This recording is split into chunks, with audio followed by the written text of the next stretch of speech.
all the horror stories of C&P exams, they should not be that difficult, or people so scared to do them or whatever. You know, like I see one video, the guy said, "You're not the examiner's friend, so you in there for one thing only. One thing only. If they asking you off the wall questions, just don't answer them. Don't answer them. You know, I don't think that examiner trying to put you in some kind of trap. Okay, I mean, what are we thinking here? Okay, what are we thinking? If he's going strictly by DBQs, that shouldn't happen. That should not happen.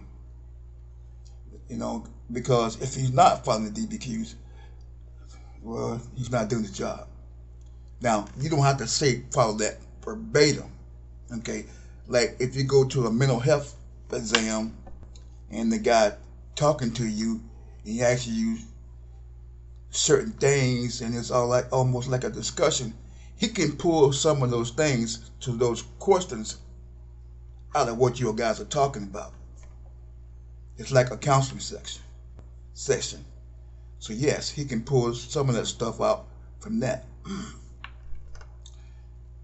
Another one is when you go there for, say, heart problems. Yeah, heart problems.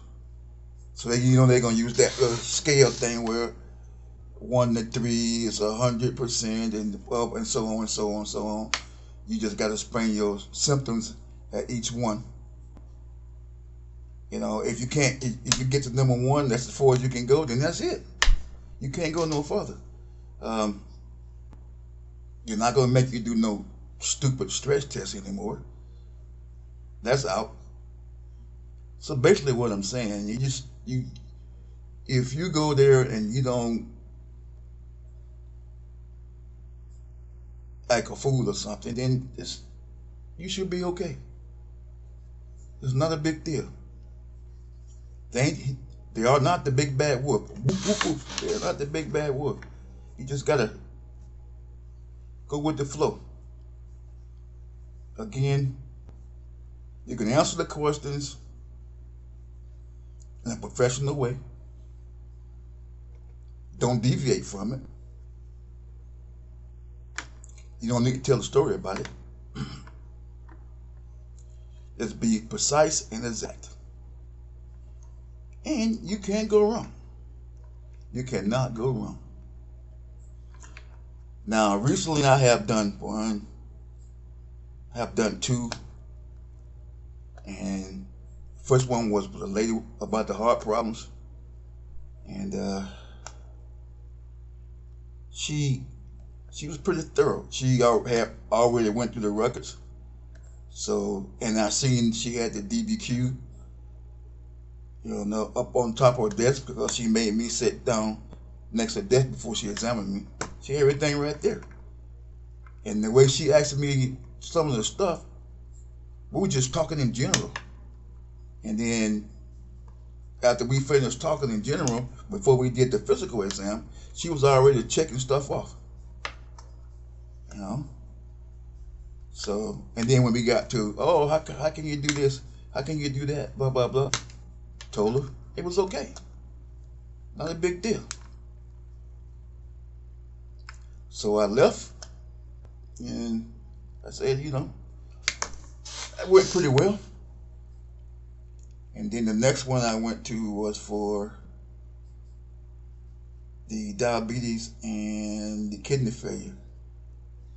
Again,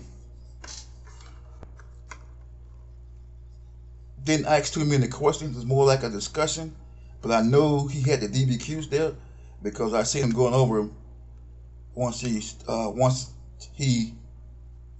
got on the examining table. Before he came over, he was going over the DBQs. So yes,